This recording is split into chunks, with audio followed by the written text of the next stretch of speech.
85 বছরের বৃদ্ধ এবং পঙ্গু বাবাকে কোলে নিয়ে ভোট কেন্দ্রে ভোট দিতে নিয়ে এলেন পুত্র।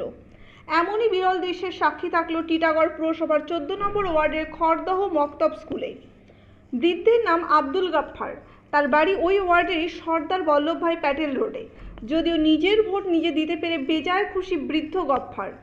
ছেলে মোহাম্মদ সুফি জানান, নির্বাচন কমিশনের নিয়ম থাকলেও বাড়িতে গিয়ে কেউ বাবার ভোট নিতে যায়নি, তাই এক প্রকার বাধ্য হয়েই বাবাকে কোলে নিয়ে ভোট গ্রহণ কেন্দ্রে আসতে হয়েছে।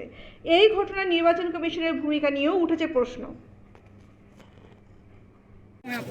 अब्दुल जब्बार। कितना उम्र है आपका? कितना उम्र है?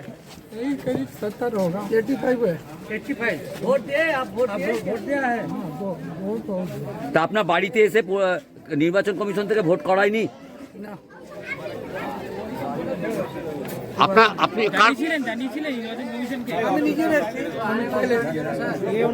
ছেলে হলো বাবাকে নিজে নিয়ে গেছে।